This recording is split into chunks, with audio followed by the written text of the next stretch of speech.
আজকে আপনাদেরকে আমাদের ছাদ বাগানটা একটু ঘুরে দেখাবো। আশা করছি আপনারা সম্পূর্ণ ভিডিওটা দেখবেন। অবশ্যই আমার ছাদ বাগানে কী কী আছে আপনাদেরকে সেটা ঘুরে দেখাবো। আসসালামু আলাইকুম, আর একটি নতুন ভিডিওতে সবাইকে স্বাগতম জানাচ্ছি। তো সবার প্রথমে আমি তোমাদেরকে দেখিয়েছিলাম আমাদের ছাদের কাঁচামরিচ গাছ। যে কাঁচামরিচ গাছগুলোতে অনেক বেশি কাঁচামরিচ ধরেছিল, আর এই কাঁচামরিচগুলো কিন্তু অনেক বেশি ঝাল। তারপরে আছে আমাদের বেগুন গাছ। ছাদে অনেকগুলোই বেগুন গাছ লাগানো হয়েছিল, কিন্তু তেমন একটা বেশি পরিমাণে বেগুন ধরে না। এক একটা গাছে দেখা যায় 4-5টা করে এরকম করে বেগুন ধরেছিল। তারপরও যাই হয়েছে আলহামদুলিল্লাহ। আর এগুলো হচ্ছে আমাদের ভেন্ডি গাছ। তো এই যে আমার ছেলে কিন্তু ভিতরে ঢুকে ঢুকে দেখতেছে। তো আসলে ছাদ বাগানটার দিকে তাকালেই মনে হয় যেন সবুজ শ্যামলে প্রাকৃতিক পরিবেশের মধ্যে খুব একটা সৌন্দর্য, যেটা আসলে মানুষের মনকে অনেক বেশি ফ্রেশ করে তোলে। মন খারাপ থাকলে এরকম ছাদ বাগানের মধ্যে একটু কিছুক্ষণ বসে থাকলে মনটা অবশ্যই ভালো হয়ে যাবে। তো ভেন্ডি কিন্তু অনেকগুলো হয়েছিল, আমরা ছাদ বাগান থেকে নিয়ে অনেকবারই ভেন্ডি খাওয়া হয়েছে। এখন আবার ভেন্ডি গাছগুলোতে ফুল করেছে।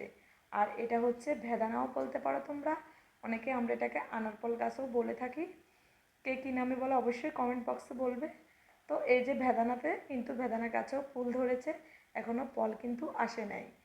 আর এই যে এটা হচ্ছে আরেকটা কাঁচামরিচ গাছ, এটাতে কিন্তু পরে একটু পর্যাপ্ত পরিমাণে কমে ধরেছে কাঁচামরিচ। আর অনেকগুলো কাঁচামরিচ তুলে আমরা নিয়েছি বাসাতে। মাঝে মাঝে আমি এখান থেকে এসে ফ্রেশ কাঁচামরিচ নিয়ে তরকারি ডালের মধ্যে ভাজির মধ্যে দিয়ে থাকি। আর এগুলো হচ্ছে বাঁশঝাড়। বাঁশ গাছ এক একটা আলাদা করে লাগানো হয়েছে, আসলে দেখতে অনেক বেশি সুন্দর লাগে। আছে পেয়ারা গাছ, আর আছে এখানে এই যে ছোট ছোট লাল শাক গাছ। তো এই যে কিছু বেগুন ধরেছে, এই গাছটাতে এখনও কিন্তু তেমন বড় হয়নি। আর এটা হচ্ছে মিনা গাছ অথবা ধুন্দুল। তোমরা অবশ্যই কে কী নামে বলো কমেন্ট করে বলবে। তো আসলে তেমন কিন্তু যতটা পরিশ্রম করা হয়, যতগুলো গাছ লাগানো হয়েছে, তেমন কিন্তু পরিমাণে ফল কিন্তু আসে নাই।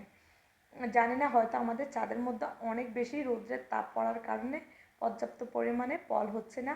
আর এখানে ছোট্ট একটা কড়াই গাছ লাগিয়েছি, আর এটা হচ্ছে অ্যালোভেরা গাছ। এই যে অ্যালোভেরা গাছ কিন্তু অনেকগুলোই ছিল, নষ্ট হয়ে গিয়েছিল অ্যালোভেরা গাছগুলো। আর পেঁপে গাছও অনেক বেশি পরিমাণে ফুল করেছে। তো ভিডিওটা ভালো লাগলে অবশ্যই লাইক কমেন্ট শেয়ার করবে, আর অবশ্যই আমার পেজটিকে ফলো দিয়ে দিবে। আর আমার ইউটিউব চ্যানেল থেকে আমার ভিডিওটা যদি দেখে থাকো তাহলে অবশ্যই আমার চ্যানেলটিকে সাবস্ক্রাইব করে নেব। তো এটা হচ্ছে একটা